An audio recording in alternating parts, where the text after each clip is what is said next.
Riding tight switchbacks can be super sketchy and scary because it's hard to lose your balance and fall over. I would know because I have really short legs, so riding a full-size dirt bike can be quite intimidating. It's one of the reasons why I ride a dirt bike with a lower seat height so often. However, your riding technique will make the most difference, which is why I want to show you what I've done to become more confident on tight switchbacks. The first problem is riding in the middle of the trail. And you're probably thinking, well, Kelly, if I'm riding a single track trail, there's not that much room. And I can't really go off the trail if it's a tight switchback, right? Well, yes and no. You see, single track trails, they generally have anywhere from a few inches to a few feet in width. And when you're just staying in the middle of the trail, when going around a tight switchback, this makes it harder because you're trying to make a tighter turn. So what I've learned to do is that when I'm coming up to a tight switchback, I want to take the outside part of that single track trail. I'm making use of the entire section, whether it's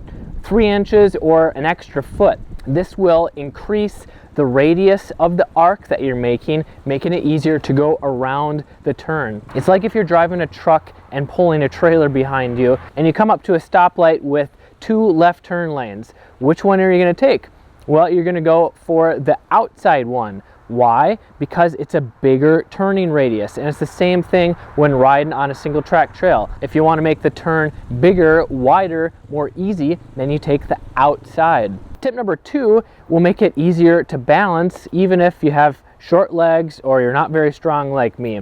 And the common problem is leaning with the bike when you're trying to turn. Let's say you're taking a right turn up a switchback. Once you start turning right and the bike starts leaning right, if you're leaning right with the bike, you're likely going to fall over to the right, especially if you're only going like 2 or 3 miles an hour. So what works best for me is using a counterbalance technique. So I just lean the bike by lightly pushing with my hands to the right, and then I keep my body upright or lean away from the bike. When the weight of the bike is going right and the weight of my body is going left, this counterbalances the weight so that you can virtually ride at 0 miles per hour and not fall over. This is super nice when you have short legs like me and you can't touch the ground unless you practically fall over. And if you do try to put your foot down, it's really hard to hold up your heavy bike and you're potentially risking getting a knee or ankle injury. This is just one of the many basic techniques that I teach in my virtual dirt biker school